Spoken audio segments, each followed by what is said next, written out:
An unexpected pregnancy after years of struggle. How do I, F25, break the news to my husband, M26? First of all, I, F25, apologize for any mistakes because English is not my first language. I've been lurking on Reddit for a long time using my husband's account, and today I decided to post for the first time with my own. Since my husband hasn't been using Reddit for a while, I'm not too worried about whether he'll see my post or not. You see, I love my husband B, M26, like I've never loved anyone else, and I don't believe it's possible to love more than this. He is the love of my life and my soulmate. I've known him forever, since I was 3, I think. His family came from Africa to settle in Paris when he was just 4. My mom used to babysit kids back then, and B was one of them. I think I hated him from the first time I saw him because my mom especially liked him. She loved him. My mom had left Morocco for France, so I think she had this particular bond with a toddler who came from another country and struggled to speak the language. All I saw was another kid trying to steal my mom's love lol, so I made his life difficult. Then, when school started, he was going to turn 5 and had to start school, so he couldn't come to my mom's place anymore. But he always had a heart of gold. Sometimes he would come back with his mom to bring my mom a bouquet of flowers he had picked himself. My mom considered him as her own son.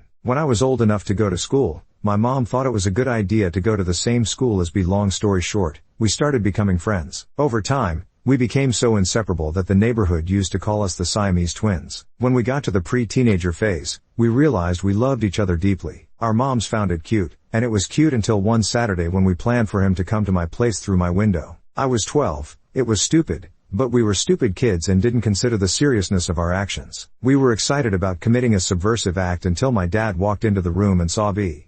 He decided to call the police, and B, trying to escape through the window, fell and broke his arm. It was chaotic. The police came, his parents came, and my dad wanted to press charges despite my mom and B's parents begging him not to. He ended up saying we had an inappropriate relationship and didn't want B hanging out with me anymore, threatening to make B pay if he saw us together again. But as I said, we were kids deeply in love, so we kept trying to see each other. Since B's dad didn't want his son to get in trouble, he sent him back to his home country to finish his studies until high school graduation. They thought this would make us forget each other. It was incredibly hard. We spent our teenage years talking in internet cafes, investing every bit of money we had into it. Over time, we understood that people didn't want us to be a couple. But honestly, we didn't care. After his high school graduation, B returned for university, and our relationship never changed. In fact, it grew stronger. When it was my turn to go to university, we decided to make our relationship official. But my dad wouldn't accept it. To him, if I were to marry, it had to be an Arab to preserve culture and blood, as endogamy was part of our culture. B was black, and when he tried to convince my dad to give him a chance, his father told him he didn't need to beg for acceptance because that would mean admitting inferiority. Honestly, at that time, I was in denial about my father being a racist. I couldn't accept that the man I had considered my hero was racist. This wasn't about religion because B and I have the same belief. This was him not being Arab, and that aspect has always been a problem in our relationship as I kept denying my father being a racist. Then B's father got sick and passed away quickly. He was the perfect father, the one person B respected the most in the world. When he died, B broke up with me, because he no longer had the strength to fight. He had to focus on his mother and siblings as the eldest in the family. When he broke up with me, I took it badly and decided to continue my studies far from my family and far from him because it was too painful. It was also the only way to bring peace between our families, who had gotten along so well before that day when B climbed into my room. We will discover that our mom always kept their friendship a secret though. In the city where I was studying, I was devastated to learn B got engaged to someone from his own culture. Honestly, this part is still hard to talk about because I haven't fully processed it. But basically, M, his ex-fiancée, pretended to be a virgin waiting for marriage but had already slept with over 40 guys by the time she was just 18. When she met B, she was about 22. Apparently, people in our neighborhood still talked about us because we had done so many things together. According to her, these stories made her insecure, and because of that, she cheated on B with one of her exes. That ex, trying to win her back, told B about it. I came back home for the summer as I used to do, and everyone said I had broken up B's engagement. It was a dramatic situation since I hadn't talked to B since our breakup. It was hard to see B by chance because, of course, I still loved him. I hated him when we broke up and tried going on dates, but just the idea of another guy touching my hand felt like cheating on B. I hated myself for that. When I ran into B, people would say we had planned to meet. Despite the rumors, we reconnected and had a long talk about our breakup and how he felt his life wasn't his own after his father's death. We decided to take a road trip across France that summer. As friends first, Then we decided to go to therapy. Only after several months did we decide to give our relationship another chance, and this time, I wasn't going to let my family destroy it. We both have great jobs, got married, moved in together, and said we would wait 3 to 4 years to have kids. But I got pregnant despite always using protection. We had agreed that if it happened before when those 3 to 4 years, we would have an abortion. But now that I've known for 2 weeks, I want to keep the baby. Not only does he not know yet, but he's also been so traumatized by being cheated on. When we were kids, he really liked one of his neighbors who was cheated on by his wife. That guy ended up committing suicide the same day he bought B a gift as a way to say goodbye. That's what I like to believe. B really liked that man, so it was a traumatic experience. How can I tell him I want to keep the baby while assuring him it's his, due to his trauma? He's the only man I've ever been with. He's a wonderful man, not just with me but also with his mom, his siblings, and even strangers. He helps lost strangers on the street and misses his train because of it. His colleagues appreciate him, his boss always praises him, and he volunteers for the community. His only flaw is that he prioritizes everyone else's happiness and forgets his own needs. He's not someone who pleases others at the expense of those he's comfortable with, but he never says what he wants. Everything we do, he enjoys. With me, he's attentive. On days when I have painful cramps, he takes the day off to spend time with me, watching Netflix, massaging my belly, and taking care of me. He understands me like no one else, and I am fulfilled in every way. He often tells me that I fulfill him in every way too. But I'm afraid this pregnancy will complicate things between us. It feels like every time we've been happy, something comes along to disrupt our happiness. TLDR, I've loved my husband since childhood, but our family's opposition and life challenges have tested our relationship. Now I'm unexpectedly pregnant and afraid to tell him, worried it might complicate our happiness. My brother's autism destroyed me. I don't know if anyone will read this. I'm honestly not really sure what I hope to gain by posting this. I don't even know if anyone will understand me. The most likely option is that barely anyone will even read this. Maybe it will help to just get this all out. Or maybe not. I'm not really sure. Please don't judge me until you've read all the way through. I guess for this to make sense, I have to start from the beginning. 24 years ago my twin brother and I were born. We are fraternal twins. I'm a girl and he's a boy. Everything seemed fine when we were born, at least based off of what I've been told. We were about a month premature, but that's pretty normal for twins. My brother had more issues than I did, but ultimately we were discharged from the hospital as healthy babies. Things just went on from there. My mom had pretty severe postpartum depression according to her and my dad. My dad told me that she didn't care for us at all because of the depression and that he did everything. I don't hold that against her. I deal with pretty significant depression myself and know what it's like. Anyway, I guess the depression subsided, and she got pregnant with my younger brother. But when my brother and I were 2, something happened that changed everything. My twin was diagnosed with severe autism.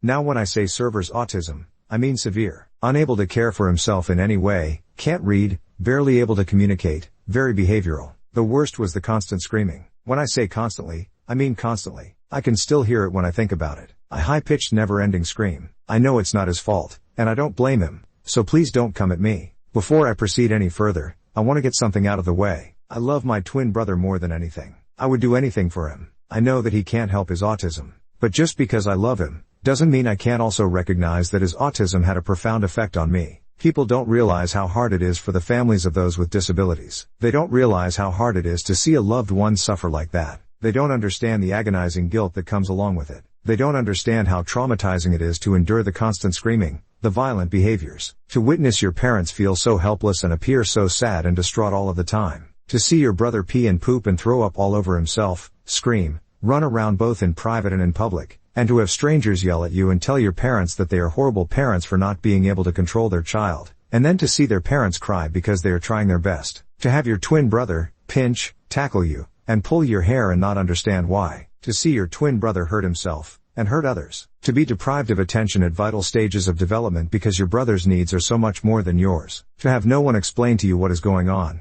so you end up blaming yourself, because he's your twin brother. To feel like you need to be perfect and can't have needs of your own because your parents are so overwhelmed by your brother, that you don't want to cause any additional burdens for them. To see your mom become a shell of the person that she used to be because she blames herself for your twin's autism and will never get over that. To see your dad become angry and turn to marijuana as a way to cope. All that being said, I know it's not my brother's fault, and I know the biggest victim of all of this is him. It breaks my heart that he has to deal with all that he has to deal with. I wish that I could take it all away from him. But I've had to accept that I really have no control over anything. Bad things just happen. At least that's what I tell myself so I don't blame myself. Anyways, back to the story. My mom found out that my twin had autism while pregnant with my younger brother. A few months later my younger brother was born. Again, Everything seemed fine. Until my younger brother didn't talk until he was 4. I think he was diagnosed with autism, but my parents hid it from me. I think because they were in denial about it. But then he started talking at 4. He got all the services, speech, OT, all those things. So did my twin brother. I didn't get a lot of attention because my brother's needs were so great. I felt unimportant and like I didn't matter. When I did have a need, it wasn't really focused on. I developed severe anxiety from a young age. I think it was a mix of genetics and the stressful environment that I grew up in. Severe to the point where teachers noticed, but I didn't get any help for it for a long time. Fast forward to the summer before 6th grade. My twin's behaviors became worse. The screaming was still constant. He would break things and he had been to around 5 different schools at that point. He wouldn't sleep unless he was medicated. He would take an antipsychotic medication at night to help him sleep. It worked, but had side effects, like an insatiable appetite and weight gain. We had to lock the kitchen cabinets. My brother would also try to run away all the time, and sometimes was successful. One time my dad went out, and my mom was left with all 3 of us. She was never the one to care for my twin hands-on. That was mainly my dad and me too sometimes. My brother ran away and we couldn't find him anywhere. My mom had to call the police. They found my brother walking barefoot in the middle of the road. My mom was hysterical and yelling, and she barricaded the door with as much furniture as she could find. We ended up getting multiple locks on all of our doors. One time he ran away while I was watching him. I turned my back for 1 second and he was gone. We found him on his 3-wheeler in the middle of the road again. I could never have friends over because of my brother's behavior. It was hard to focus on my homework or anything for that matter because of the constant screaming. Anyway, the summer before 6th grade is when things started to get really hard. The anxiety morphed into something way worse. I had repetitive thoughts that bad things would happen and I had to do repetitive actions or else I thought the bad things would come true. I would later realize that this was OCD, but in the meantime I felt crazy and out of control. My parents would get angry at me when I would engage in the repetitive behaviors or ask for constant reassurance. I understand it was annoying, and they didn't want to have another kid with problems, but I couldn't help it. I was told that it was for attention. Honestly, maybe it was a little bit, because I was so deprived of it, but them telling me that only hurt more. I didn't understand why my brother's problems got so much care and attention but mine were just met with anger. Anyway, the OCD grew worse. I would have meltdowns because my thoughts were so horrible. My dad would get so angry. He would chase me up to my room and tackle me. He cut the head off of my favorite doll and cut up one of my favorite shirts. I got kicked in the tailbone once and couldn't sit properly for like a week. He didn't mean to kick me in the tailbone, only the squishy part. To be fair, I was impossible. Him doing what he did was the only thing to get me to stop.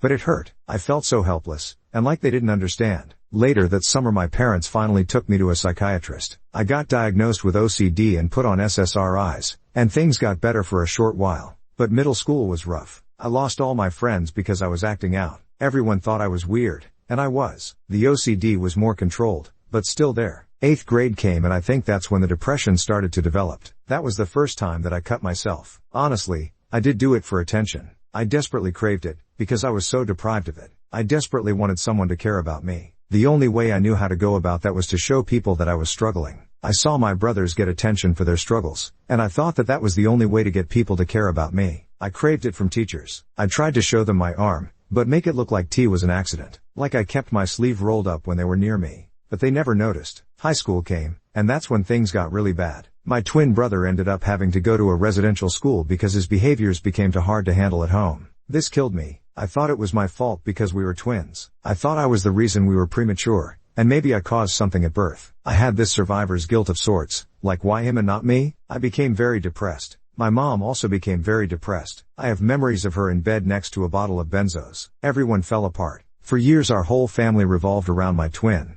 and now he was no longer at home. I craved attention from teachers even more. I felt like a bad person for this, but I couldn't help it. I tried to make myself look upset in front of them on purpose because I wanted them to ask if I was okay. Meanwhile, my parents called me an attention seeker when I would express my struggles. I became convinced that I was a bad person for being an attention seeker, but I also couldn't help being one. My OCD harped on this, and I would obsess about this constantly. Getting attention was almost like a compulsion, but then when I would do things to get attention, I would feel incredibly guilty about it, and I absolutely hated and despised myself for this. I started self-harming a lot more, and I also started restricting my eating. I lost a lot of weight. My psychiatrist became worried about me. My parents told me I was an attention seeker and my mom made fun of me for my boobs getting smaller. My obsessions about needing attention but then also hating myself for it became stronger. My OCD became really bad again. I became suicidal. I wanted to die. I couldn't take it anymore. But I got good grades, I played varsity soccer, and somehow functioned. I had to. I had to be the one that would be normal. I got into an accelerated doctorate of physical therapy program at a prestigious school, because my grades were good. I told myself I would be a physical therapist and help people with autism. I went to college, against the advice of my therapist and psychiatrist, because my parents said there was no other option. I had a mental breakdown.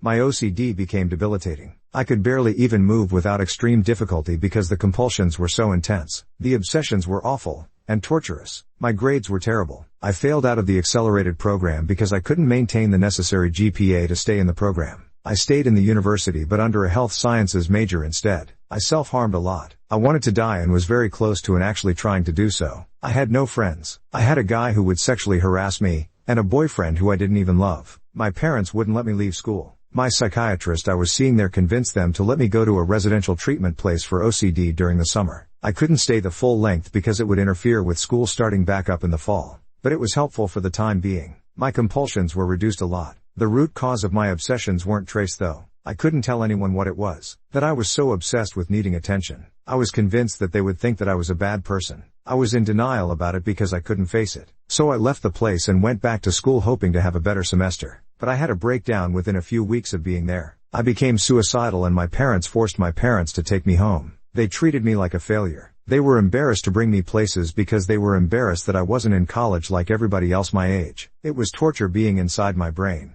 I ended up having to go to the mental hospital. I was tying stuff around my neck and screaming because the thoughts in my brain were torture. I didn't want to be alive anymore. The OCD place accepted me back, and luckily insurance covered it. But it didn't help this time. I was too far gone. I ended up in another mental hospital. Because I was going to take my own life. I was done. I saw no point. I thought I brought everyone pain. I was 19 years old and I did some really intense treatments that I am embarrassed to admit to. I would act out, try to hurt myself on the unit. One day I was hysterically crying. A nurse came to talk to me. I told her I couldn't take it, and that I wanted to die. She listened to me. Nobody ever listened to me before. She told me that she had similar struggles to me and that she was able to get better and that I could too. This was the turning point for me. For the first time in my life, I believed that I could get better. The one day I met with the social worker there, she was questioning me about my destructive behaviors. I don't know what allowed me to do it, but I admitted to her that I think I did these behaviors because I didn't get a lot of attention growing up because of my twin brother. I had never told anyone that before. I thought she would think that I was a bad person, but instead she told me that that made a lot of sense. I hadn't yet uncovered how crummy my family situation was yet,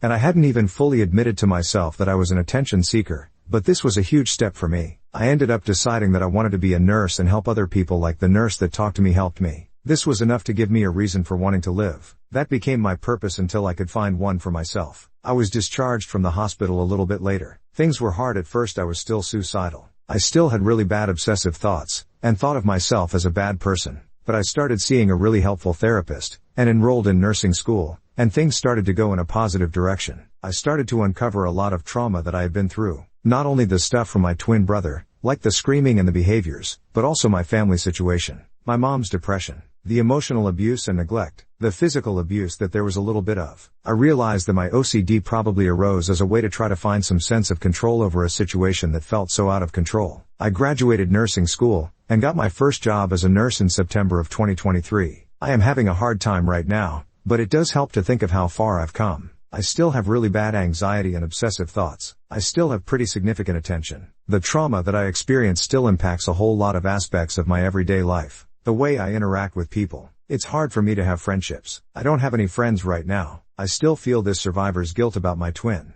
Why him and not me? I am starting to realize it's not my fault though. Sometimes I feel like a failure. I'm 24 years old. I only have an associate's degree. I'm going to work toward obtaining my bachelor's in July. I still live at home. I'm trying to save up. I have all these mental problems. I've gained a lot of weight because of the medications that I take. I still give into a lot of attention-seeking urges, although not as much. I feel less bad about it though, because at least I know I developed those urges for a reason. Work is really hard. I work on a med-surg floor, and it's really difficult. I am known as the anxious one by the people I work with. I've never really had a fulfilling romantic relationship. My room is a mess. Work causes me so much anxiety that I sometimes dread going in. I plan on switching to psychiatric nursing after I reach the 1-year mark. I still have 4 months to go. I hope that will be easier for me. I feel like a failure. I know I have overcome a lot, but I still have a long way to go. Sometimes I feel like I will never get over what I've been through. Nobody understands, and sometimes I just feel disconnected by people. Sometimes I wonder how my life would have turned out if my brother never had autism. Would it be different? I feel bad thinking that. I am happy that I ended up being a nurse now and that I can help other people. I don't know if that would have happened if it weren't for what I've been through. Anyways, that's my story. I left some things out because it's impossible to say everything. I hope you don't think I'm a bad person. I love my brother more than anything.